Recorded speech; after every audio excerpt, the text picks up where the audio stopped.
আসসালামু আলাইকুম ওরহমতুল্লাহ।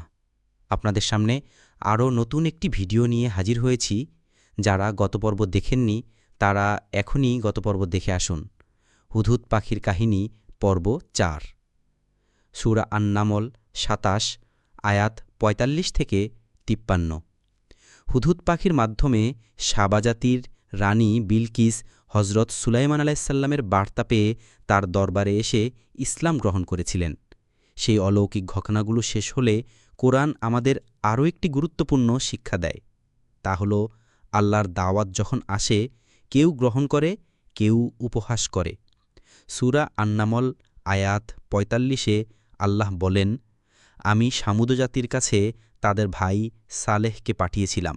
সে বলেছিল, তোমরা আল্লাহর ইবাদত করো, কিন্তু তারা দুটি ভাগে বিভক্ত হয়ে গেল। সূরা আন-নামল আয়াত ৪৫। যেমন বিলকিস দাওয়াত গ্রহণ করে ঈমান এনেছিলেন, তেমনি সামুদ জাতির বহু মানুষ নবী সালেহ আলাইহিসসালামের কথা অস্বীকার করেছিল। তারা তার কাছে অলৌকিক নিদর্শন চাইল। আল্লাহ তাদের একটি উষ্ট্রা পাঠালেন, যার পানি পানের জন্য নির্দিষ্ট দিন থাকত। এরপর তারা সেই নিদর্শন ওটটিকে হত্যা করে বসে। আল্লাহ তখন তাদের বললেন, তারা তাকে হত্যা করল। সুতরাং তাদের প্রতি এমন শাস্তি নেমে এলো যা তাদের লজ্জা ও ধ্বংসের কারণ হয়ে দাঁড়াল। সূরা আন-নামল আয়াত ৫১। আল্লাহ বলেন, আমি তাদের ঘরবাড়িকে ধ্বংস করে দিয়েছি। নিশ্চয়ই এতে শিক্ষা রয়েছে এমন জাতির জন্য যারা বুঝে। সূরা আন-নামল আয়াত ৫২। এই আয়াতগুলো কেন হুদহুদের কাহিনীর পরে এসেছে? কারণ কোরআন আমাদের শেখায়, যখন কেউ সত্য গ্রহণ করে, যেমন বিলকিস, সে সম্মানিত হয়।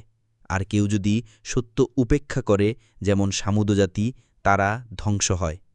হজরত সুলাইমান আলাইহিসসালামের দাওয়াত সফল হয়েছিল শুধু তার বুদ্ধিমত্তা দিয়ে নয়, বরং তার নম্রতা, দাওয়াতি পদ্ধতি এবং আল্লাহর সাহায্যের কারণে। এই পুরো কাহিনীতে হুদহুদের ভূমিকা ছিল অসাধারণ।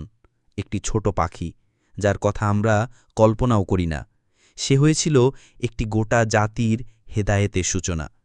হুদহুদের মতোই আমাদেরও উচিত আল্লাহর বার্তা ছড়িয়ে দেওয়া। আমরা জানি না কোন কথা কার অন্তরে ঢুকে যাবে। শেষ কথায় দাওয়াতি শিক্ষা।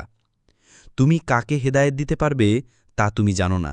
হেদায়ত আল্লাহই দেন, আর তিনি জানেন কার অন্তরে তাকওয়া আছে। সূরা কাসাস আয়াত ৫৬। ভিডিওটি ভালো লাগলে অবশ্যই পেজটি ফলো, লাইক, কমেন্ট, শেয়ার এবং সাবস্ক্রাইব করে পাশে থাকুন পরবর্তী ভিডিও দেখার জন্য।